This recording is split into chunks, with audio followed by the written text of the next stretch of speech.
250 million years of evolution have produced this, a giant, super efficient reptile. It's the Nile crocodile. Until recently, diving with these dangerous creatures was considered impossible.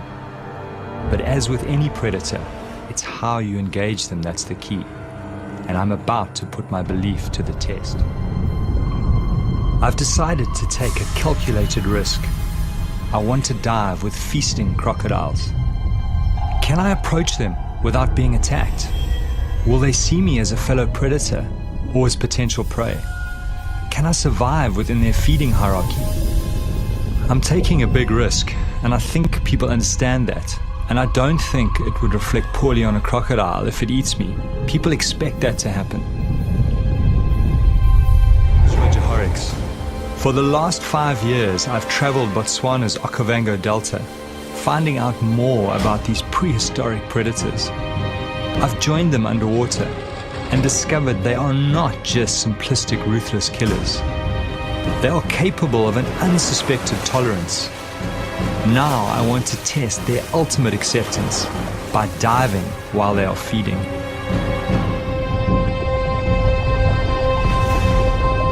The idea of diving with feeding crocs first crept into my mind when I traveled from my African home to Costa Rica in Central America. I'd gone there to find Cheeto Graham, the extraordinary crocodile shaman of Limon. 23 years ago, Cheeto found a sick and dying crocodile that had been shot by farmers. Slowly he nurtured this animal back to health, taking many years to slowly gain the animal's trust.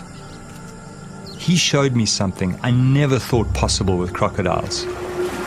Cheeto is the only person in the world to get in the water and interact with the giant croc. He's even developed a game with the crocodile that mimics some of its instinctive killing techniques, like the death roll. When I saw this level of acceptance by this animal, this unexpected intelligence, I started to think that if I behaved in the right way, I too could have a chance of being accepted in the water.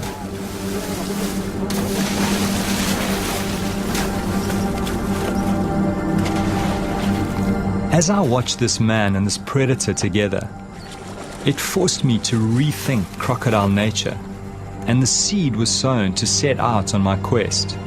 To attempt to dive, many think will be suicide.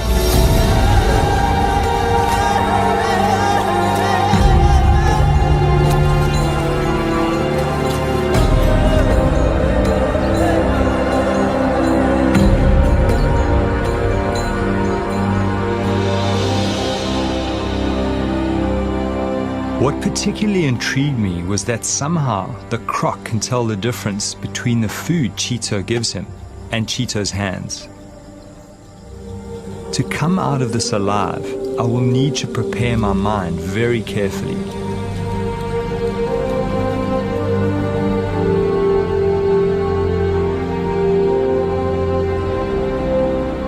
Cheeto has worked at putting fear behind him, and this crocodile's ability to pick up on his confidence just strengthened my desire to attempt to dive with feeding crocodiles.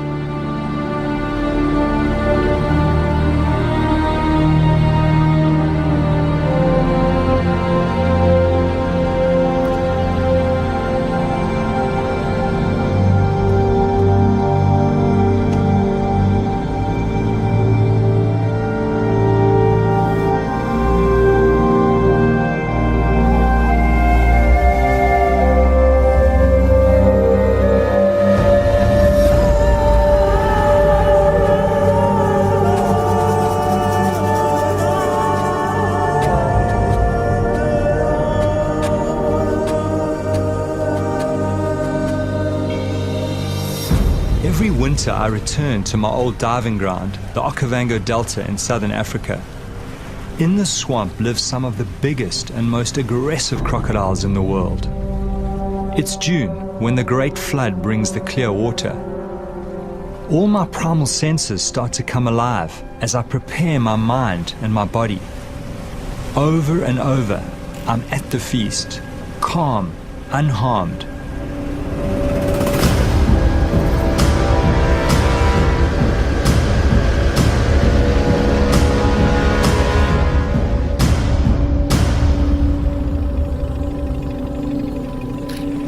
Even though I've worked with these animals for 5 years, I'm still very wary. Some of these beasts have eaten many people and are a huge threat to livestock. My theory is that reptiles, when feeding en masse, drop their territorial aggression to avoid injuring each other. This huge male is very aggressive and not an ideal diving partner. But I'm hoping that this behavior may shift when he is with multiple animals and can smell food.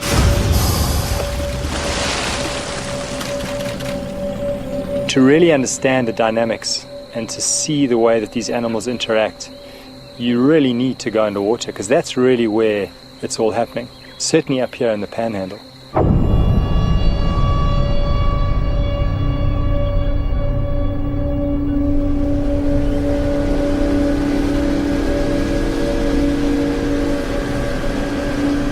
Greg Thompson is the top guide in this area.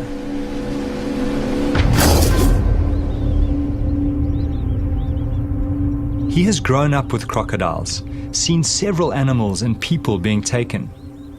I rely on his judgment to keep me alive, but this is new territory. Nobody has tried to dive with feeding crocodiles. How do you think those crocodiles, will respond given that, they probably have to defend that prey against other crocodiles who will pick up the scent? That, I think, is going to be one of the unknowns. To be honest, I'm not 100% certain how they're going to react with something that's threatening their food. Certainly with other predators, they're very, very defensive around their food, around their prey species, something that they've killed. And crocodiles might very well be the same. Certainly a big aggressive male, at this time of the year, if he has got a meal, if he is hungry, I do believe he is going to defend it and be aggressive to anything that comes into that area, something that he thinks might be stealing his food. As human beings, we've just, we've evolved together with crocodiles, and we've evolved as one of their prey species. Human beings tend to settle near water. They need water for drinking, for washing, for all their sort of daily activities.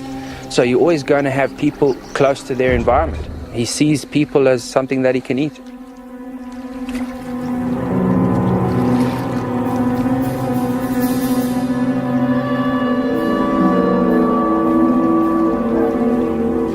Greg takes me to a nearby village close to the river. Here, two women, a mother and a daughter, had a terrifying encounter with a crocodile while collecting food and building material for their huts. Resi Sashuma lost both her arms. She has a young child to look after.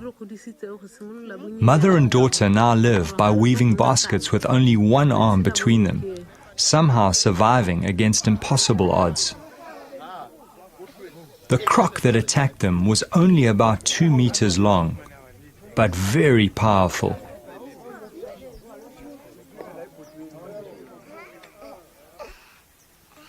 The woman's scars are a constant reminder to the rest of the village of the crocodile threat.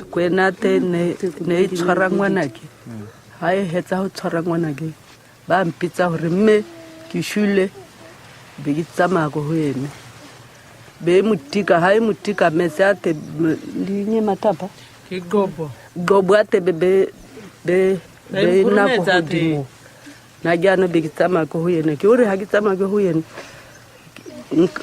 ka khona jana ho mthula kwakho ko dinawo tsa ha na be ke moyinula ke motshwara ke moyinula jana ko ena yene be ita ta itshwara le tsohola ha. Their horrific story haunts me. Despite their loss, they have no wish to kill the crocodile. Somehow they accept this tragedy as part of living here. I wonder if only certain crocodiles attack people. I know that some crocodiles are more aggressive than others. Their personalities differ quite considerably. But there was only one way to find out. I go in search of the crocodile that attacked the woman.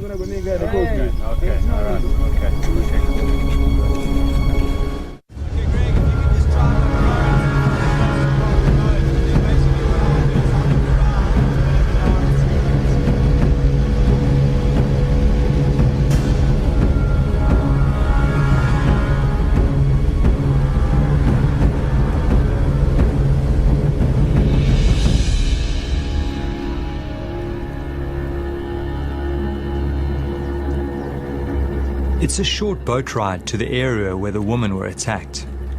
Crocodiles are territorial and so very likely to be in the same place.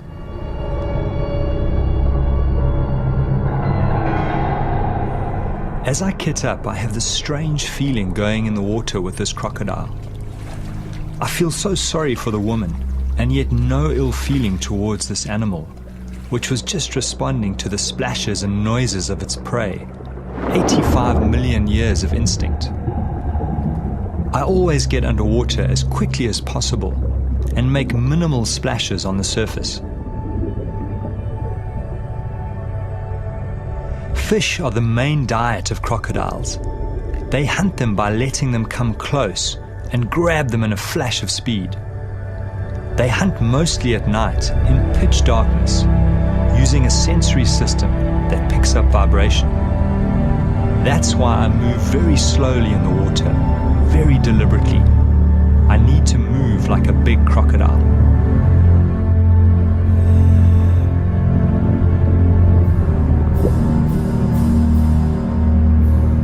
The fish becomes skittish. I sense a big predator close by.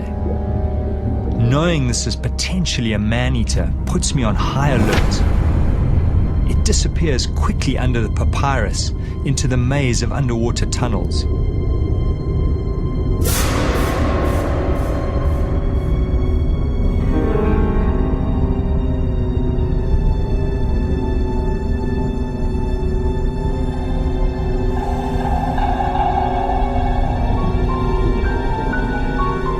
I follow cautiously.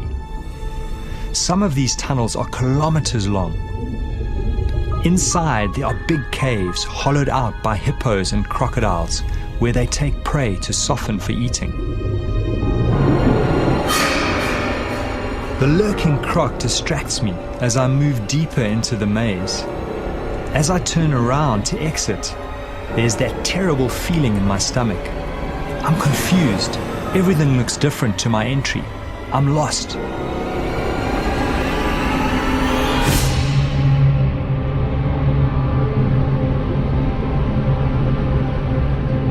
It doesn't help my anxiety to find the remains of one of the crocodile's last meals.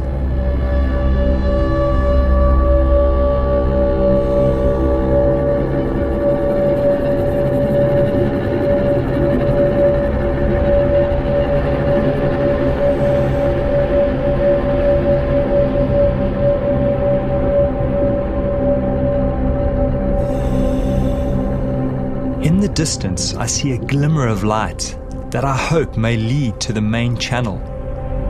I follow my instinct.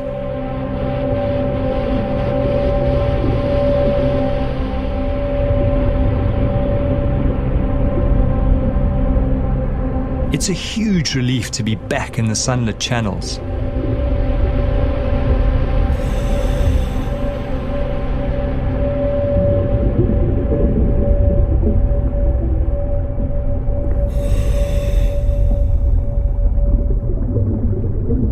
I make my way slowly back to the boat. Suddenly, I glimpse a familiar texture amongst the river cabbage.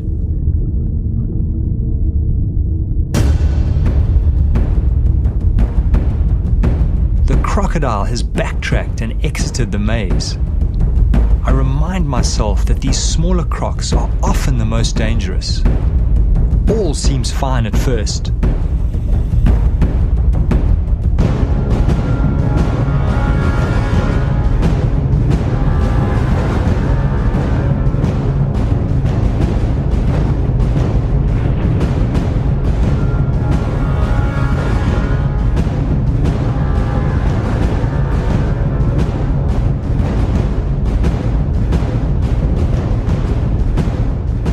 Suddenly the croc turns on me, ready to attack.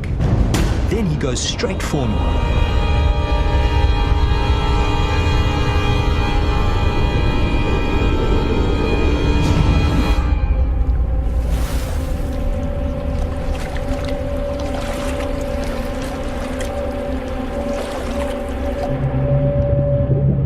It was difficult to see his size because just his tail was sticking out. So I got a couple of shots of the tail and then obviously got too close to him. and he suddenly moved out and started sort of slowly swimming down current. So I swam after him, and he went faster and faster and faster. And I would say he was about a 9-foot croc, pretty much my size, maybe just a little bit bigger. Beautiful, beautiful markings and beautiful animal. As we tracked down the main channel together, suddenly he got to a point where he actually faced off. He turned around on the bottom, kind of faced me sideways, and then all of a sudden he came kind of straight for me and passed me on the left. So obviously you keep the camera up and you try and shoot. I don't think I got the shot, but and then he swam past. But that was, for a moment there, I was out of control of the situation. I didn't know what was going on.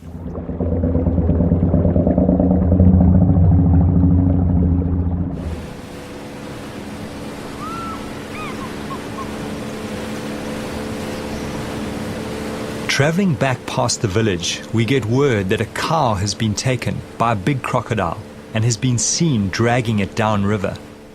For the villagers, this is bad news. Cattle are their currency, their symbol of wealth.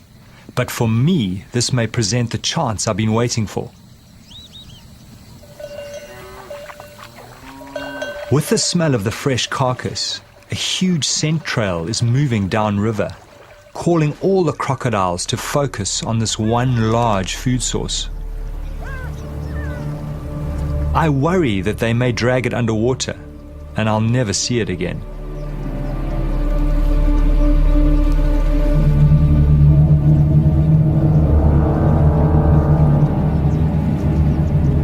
Seeing the animals around the carcass, I start to get a really uneasy feeling building inside me. Greg is cautioning me against getting in the water alone under these circumstances. He thinks these animals might see me as a threat to their food and attack.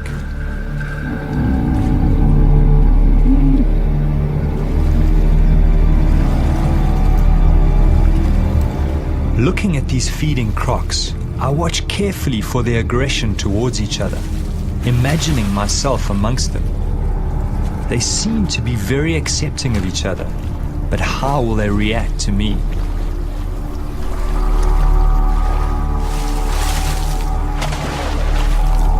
Of course, now this is a whole new situation. Now you've got a lot of animals. They're all keyed into food. They are competing with each other. There's a definite hierarchy at the carcass. The bigger crocs are feeding first, and they are keeping other crocs away. So if a diver comes along and he's bobbing along the surface, if he appears to be part of that carcass, they're going to go for them. So the guys, it's a very nervous situation. I need to try and put Greg's mind at ease. I decide to show him something else I'd experienced in Costa Rica, something that reinforced my belief that if you approach crocodiles in the right way, they can react well. So what's your sense of that? Look, I mean, there's still a lot of unknowns in what you want to do. Greg remained wary as I showed him what I'd seen in Costa Rica.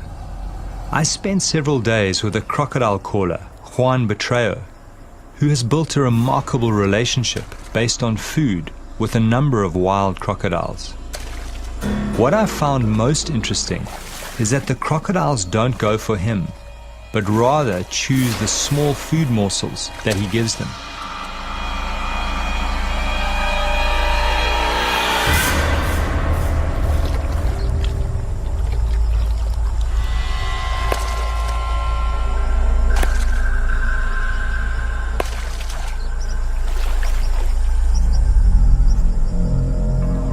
It's somewhat of a mystery why they don't take him, but this was what gave me hope for diving with the feeding crocodiles. I was counting on them accepting me as another predator at the kill and not attacking.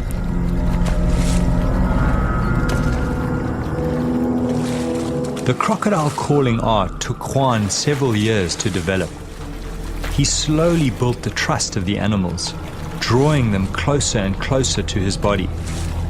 He was badly savage during this process, but somehow managed to survive and continue. Juan has even taken his relationship further, and the crocs allow him to touch them. He shows a side to crocodiles very few know. People think I'm crazy sometimes, but it's these small things that give me confidence as I plot the feast in my head.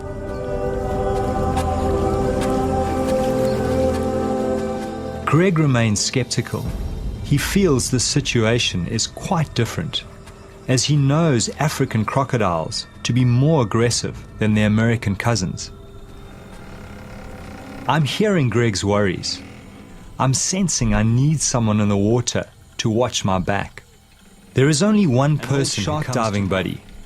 His name is Walter Bernardus, and he's always wanted to dive with crocodiles. It's Walter. Ah, fantastic. Let's get back to us. Walter, can you hear me? How are you doing?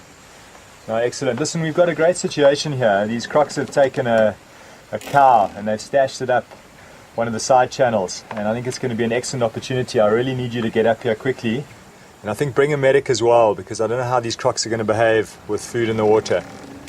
Okay, great. Listen, Greg will pick you up in Maun. Okay. All right, Walter. See you soon. Great. Thanks, Greg. So he's coming. Walter has managed to develop extreme intimacy with giant tiger sharks. He worked out that by touching their sensory organs next to the shark's mouth, a catatonic-like state could be triggered. It was only his deep knowledge of sharks and his fearlessness up close that made this strange and intimate feat possible. I wondered how Walter would react to the crocodiles.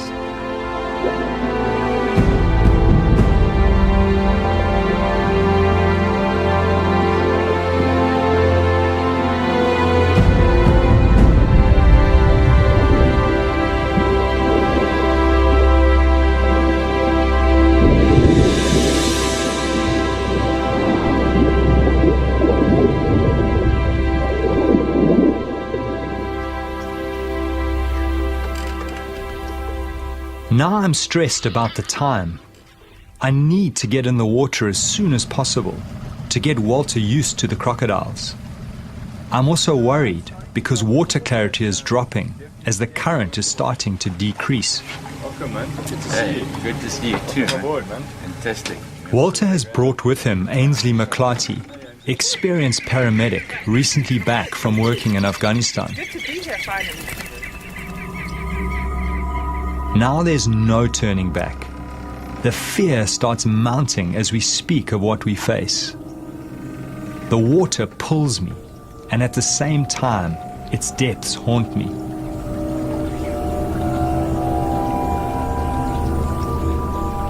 So Walter, how are you feeling? I mean, this is the first time you've been up here in the Delta. What's your sense of all of this? Yeah, well, it's totally new for me. You know, I'm sort of used to the big animals in the sea, but this environment here, you know, dealing with reptiles, cold water, murky sort of to clean conditions, is totally new for me. So a little bit nervous, but excited in the same time, you know. When I was first contacted, they told me that they needed a nurse, you know, someone with paramedic experience, with Africa outdoor experience. And I said to them, they don't need a nurse. They need a psychiatrist, because what person is going to go out and dive with crocs? The biggest concern when you have a limb taken or puncture wounds is obviously a person being in water, that they can bleed out very quickly.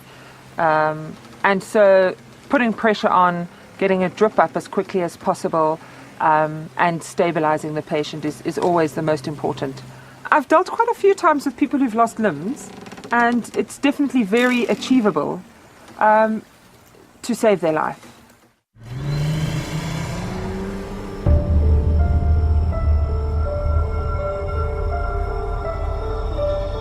We probably have a 24-hour window to realize our quest. Once the carcass is finished, the crocodiles will disperse. We have to find the carcass and try to dive late this afternoon or tonight, even though it increases the risk factor. This might be our only chance. This is what I love most. This is my world. Fear is something I've learned to control and understand. The dark is part of our deep evolutionary past, because for thousands of years, big predators hunted our ancestors at night. It's hard to explain why we do it. Why do we do it? We do it for the excitement, we do it for the challenge. And I realize that what we're doing shatters the perception that people have of these animals.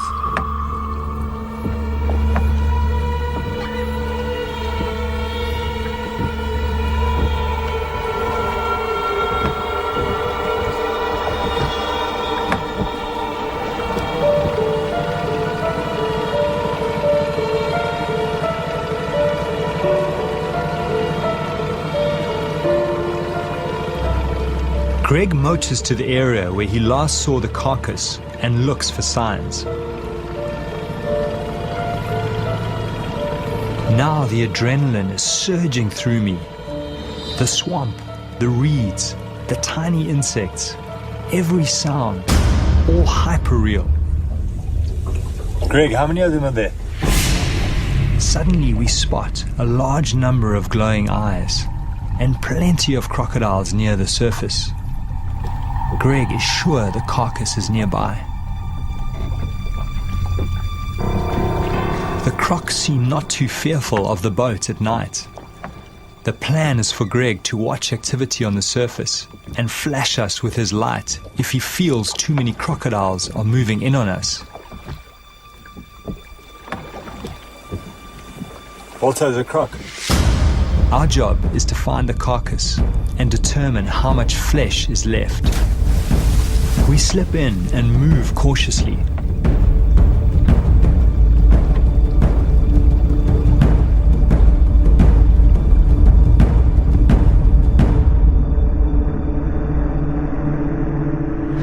The crocodiles are patrolling the surface. We get underneath them and soon find the carcass jammed under the bank. Walter finds part of a crocodile's tooth broken off in the carcass bone. I was relieved to find some meat still on the carcass. Greg sees a large male approaching us from the boat. He comes to the edge of our light. There is something about this animal that gives Greg a bad feeling. Get out. Greg senses that the croc is going to attack. There is enough flesh on the carcass to dive in daylight tomorrow. We get out. No point in pushing our luck in the dark.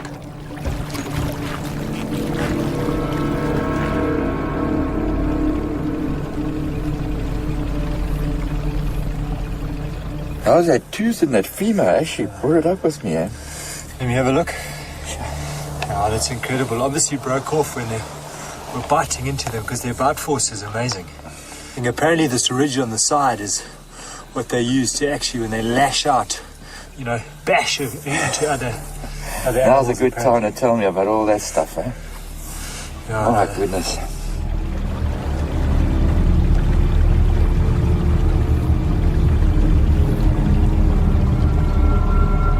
Early next morning, the whole team prepare themselves for what lies ahead. It's our last chance before the crocodiles finish off the carcass and disperse.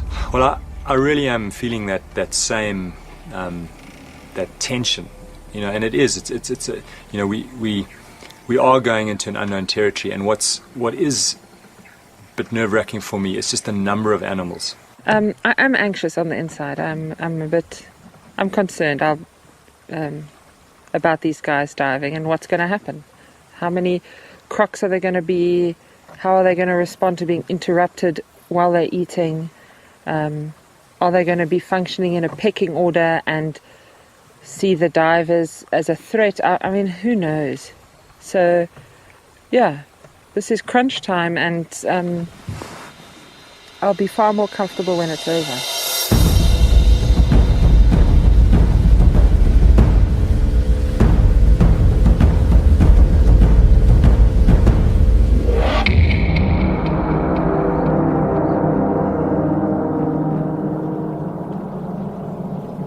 As we approach the area where we saw the carcass in the night, I'm seeing more crocodiles than I've ever seen before. trying to heat their bodies. They need heat for the energy to feast. This big male has the marks of recent fighting. Not a good sign for us divers. I was hoping that they would be more tolerant to each other with so many animals together.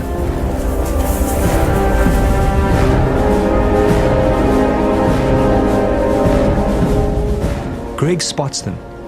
I count at least 20 animals near the carcass. Knowing we are about to enter the water, my whole stomach starts going into a knot. I focus on breathing, put all the good encounters in the front of my mind, and push the nightmares away.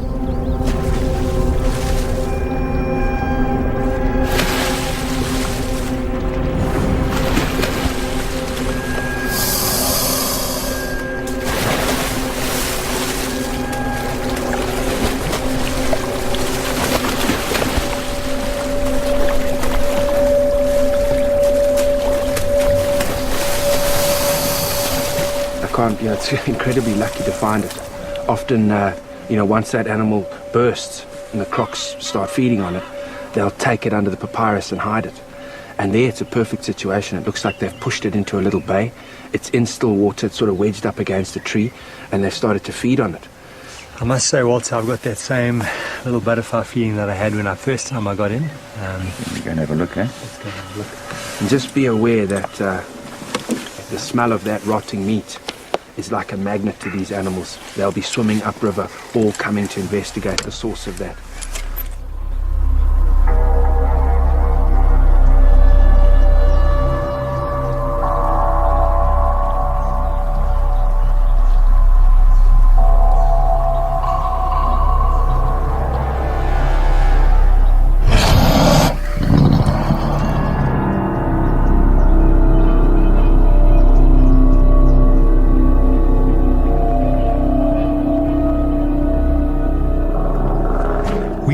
Into the water, some distance from the carcass.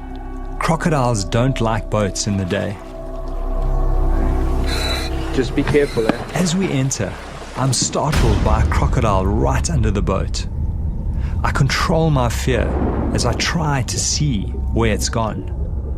The visibility is so bad, I can only see 4 meters, less than the length of some of these crocodiles. To make matters worse, the current is exceptionally strong. Should we abandon the dive? These conditions are frightening. I push my fear aside and move towards the carcass. Crocs seem to be everywhere, following the smell of the meat.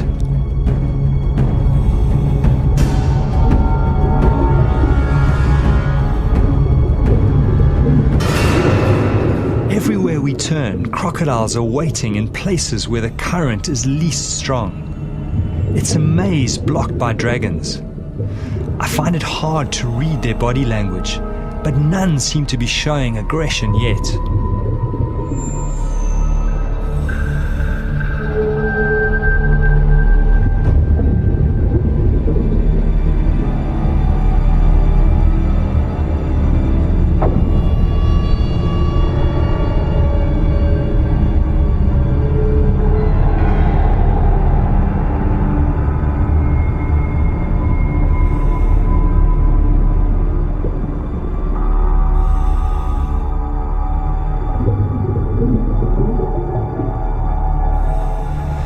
We will have to go around. There are just too many here.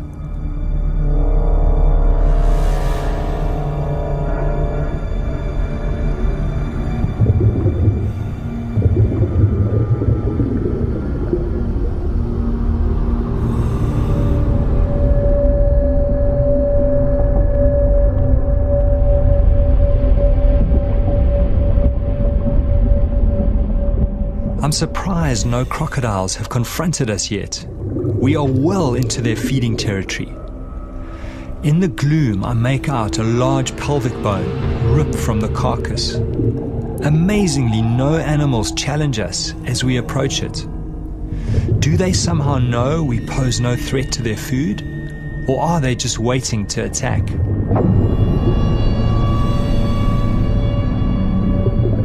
A lot of the meat has been shredded and the animal has been gutted.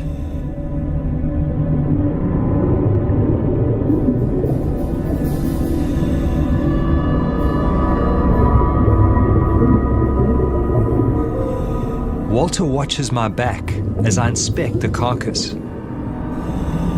There are huge puncture marks on a leg bone.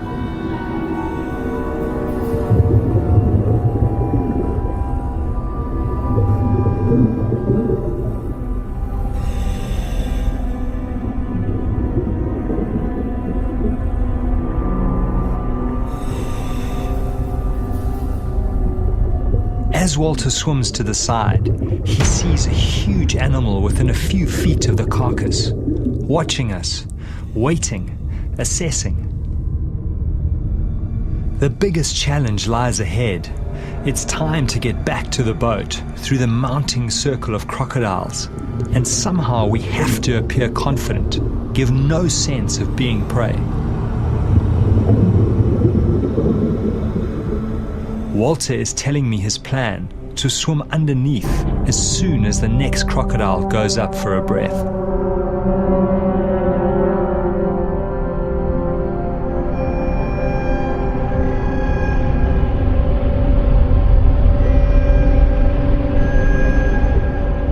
As we take the gap, we bump right into another huge male.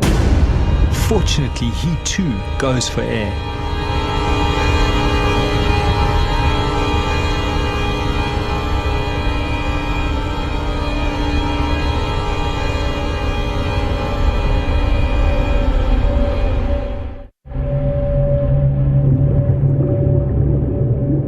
As we swim through the maze of crocodiles, the strangest thing happens. We bump right up against another big animal. Unlike the others, he does not move. This animal is completely aware of our accepting. Walter's unusual sense with big predators kicks in. I watch in awe and fear as Walter gently strokes the dragon's tail.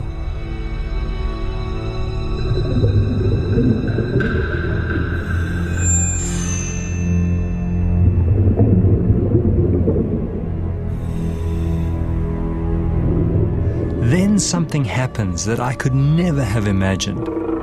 I watch in disbelief as Walter begins to ride the crocodile across the river in the direction of the boat.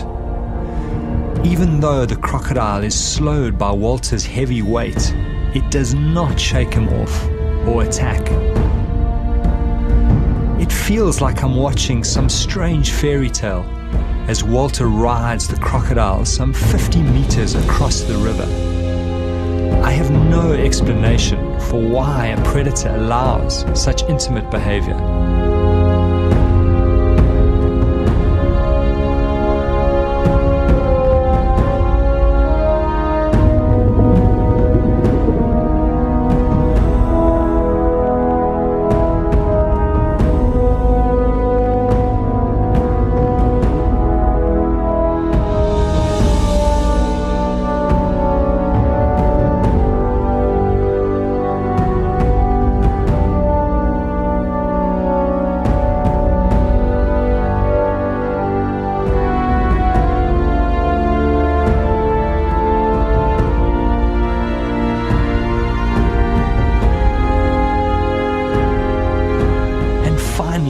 Flicks away. Yet again, these animals reveal another side, the mystery side that few people ever get to see. I'm humbled and awed.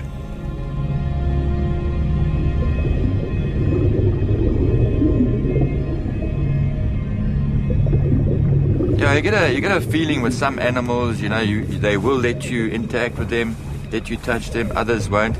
This particular one, obviously, I didn't know what it was going to do. When I first touched it, I didn't know if it was going to turn around and try and bite, or when I held on properly, if it was going to have an adverse reaction, but it didn't seem to mind at all.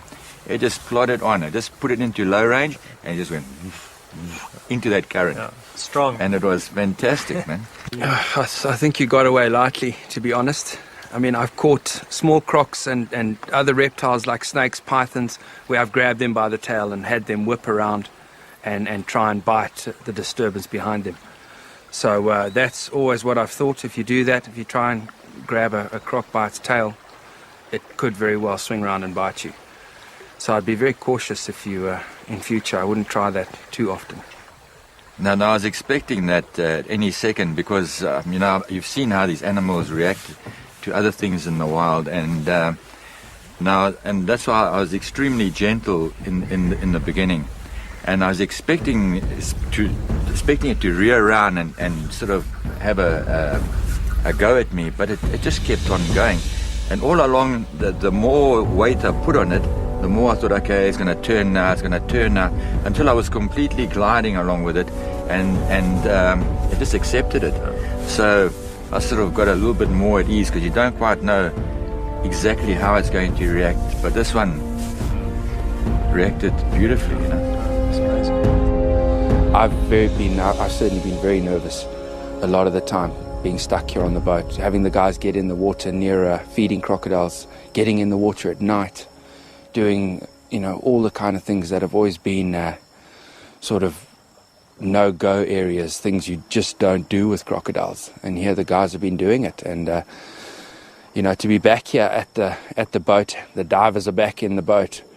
They've got some stuff. They've seen some amazing things. They've learnt a lot. To me, it's a huge relief just knowing that this is all behind us. And we've sort of survived this little escapade.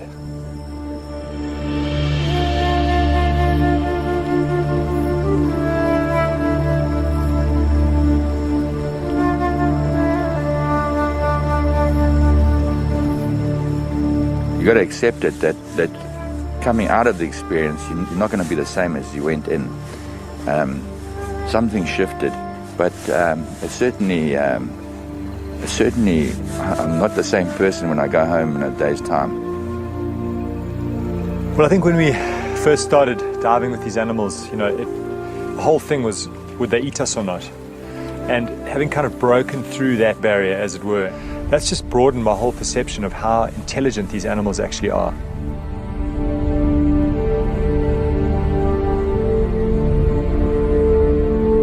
Through this journey, I've been haunted by two voices.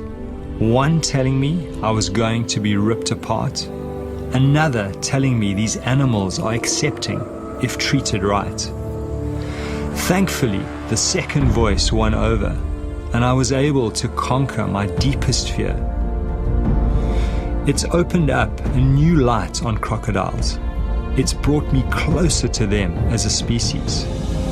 For me, these special moments when man and dragon come together, that's when I'm most alive.